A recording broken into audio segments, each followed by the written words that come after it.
Daniel, poglavlje 11. Već u prvoj godini vladanja Medica Darija stajao sam uz njega kao pomoćnik i zaštitnik. Sad ću ti izreći istinu. Evo, još će se 3 kralja Perzijska pojaviti. 4. će steći veće bogatstvo nego svi drugi. Kad se osili bogatstvom svojim, sve će podignuti na Grčko kraljevstvo. Tada će se pojaviti junački kralj i podignuti silno kraljevstvo i sve izvesti što hoće. Ali jedva se pojavi, raspast će se kraljevstvo njegovo i razdijelit će se u 4 vjetra nebeska, ali ne među potomke njegove. I neće više biti tako moćno kao pod vlašću njegovom. Kralj južni postaće jak. Ali jedan od vojskovođa njegovih natkrilit će ga moću i vlast će posvojiti sebi, kraljevstvo će njegovo biti vrlo veliko. Poslije nekoliko godina oni će se sprijateljiti. Kći južnoga kralja doći će k sjevernom kralju, da uspostavi mir.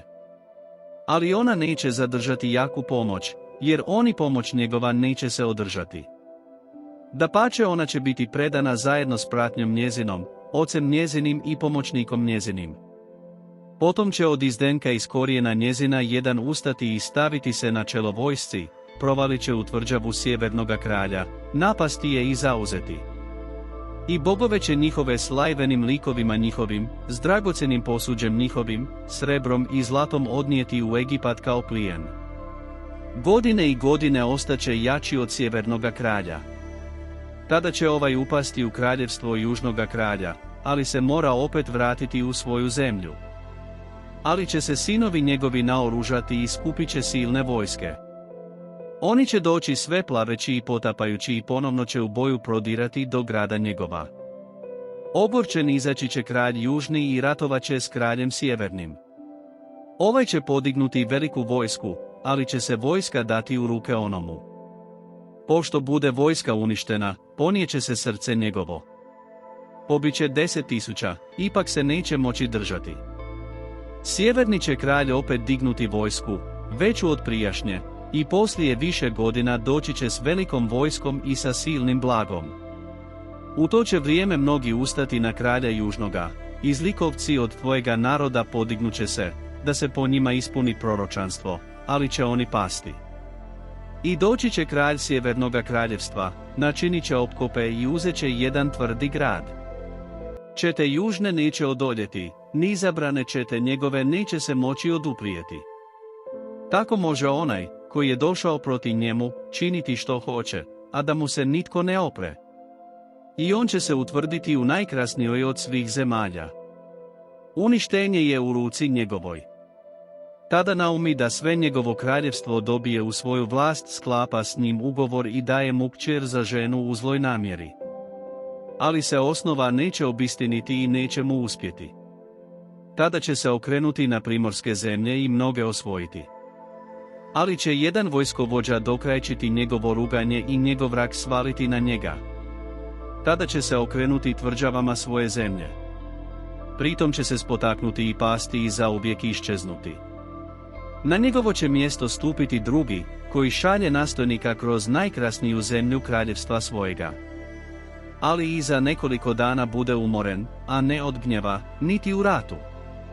Na njegovo će mjesto doći opak čovjek, kome nije bila namijenjena čast kraljevska.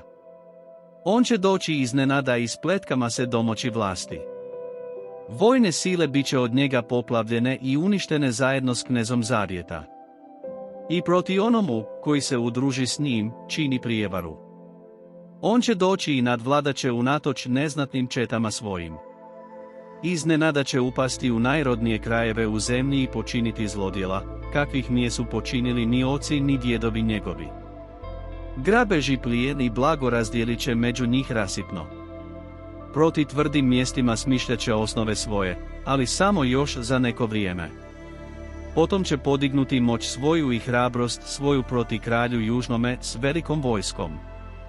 Kralj će južni doći u boj s velikom, vrlo jakom vojskom, ali neće moći odoljeti, jer će se skovati spletke proti njemu. Njegovi drugovi za stolom navući će mu slom. Njegove čete bit će poplavljene, i mnogi će biti pobijeni i pasti.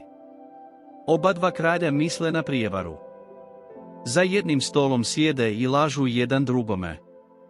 Ali im osnove njihove ne polaze za rukom, jer će kraj još biti u određeno vrijeme. I vraća se s velikim blagom u svoju zemlju i upravlja svoju misao proti Svetom Zavjetu. Kad izvrši svoju osnovu, vratit će se u svoju zemlju. U urečeno će vrijeme opet poći na jug. Ali drugi put neće biti kao prvi put. Jer će izaći proti njemu lađe i skitima. On će se zastrašiti i povratiti i sad će gnjev svoj iskaliti na Svetom Zavjetu. On će se opet obazreti na van, koji ostavljaju Sveti Zavjet. Vojska, koju je poslao, nastupit će, oskvrnit će svetište i tvrđavu, prestat će prinositi žrtvu svagdanju i postaviti sramotnu gnusobu idolsku. Riječima laskavim privodi k otpadu van, koji su se obvješili o zavjet. Ali mnoštvo onih, koji poznaju Boga svojega, ostaće tvrdo i činit će pravo. Razumni u narodu osvijestit će mnoge, ali će biti donekle duboko satrti mačem i plamenom, ropstvom i grabežem. Ali dok budu duboko satrti, pružit će im se malo pomoći. Tada će im se licemjerski priključiti vrlo mnogi. I još neki od razumnih će pasti, da se drugi okušaju, očiste i ubijele do posljednjeg vremena, jer će za to još biti određeno vrijeme. Kraj će činiti što hoće. On će se oholo podignuti proti svakome Bogu. Proti Bogu nad bogovima drsko će govoriti i nekažnjeno ostati, dok se ne napuni mjera gnjeva, jer će se izvršiti što je zaključeno. I Boga otaca svojih neće štovati, niti će mariti za ljubimca Boga žena, niti za ikojega drugog Boga, jer će se dignuti iznad sviju. Mjesto toga štovaće Boga tvrđava, Boga, kojega oci njegovi nijesu poznavali, štuje zlatom, srebrom i dragim kamenjem i drugim dragocenostima. Podignuće tvrda mjesta u čast tuđemu Bogu. Tko prizna ovoga, njemu će iskazati veliku čast. Podijelit će im vlast nad mnogima i dati im zemlju kao plaću. U posljednje vrijeme južni će se kralj sukobiti s njim. Na njega će kralj sjeverni navaliti s kolima, konjima i mnogim lađama i sve plaveći i potapajući provalit u zemlje. Pritom će upasti i u najkrasniju od svih zemalja. 10.000 pasće. Samo će se ovi izbaviti od njega, Idam, Moab i veći dio Amonaca. Tada će posegnuti rukom svojom na zemlje i Egipat neće mu umaknuti. Osvojit će blago u zlatu i u srebru i sve dragocjenosti Egipta. Libijci i Etiopljani u pratnji su njegovoj. Tada će ga uplašiti glasovi s istoka i sa sjevera. S velikim će gnjevom izaći i mnoge će pogubiti i uništiti. Razapeće sjajne šatore svoje između mora i svete, krasne gore. Ipak će ga dostići njegov kraj, a da mu nitko ne donese pomoći.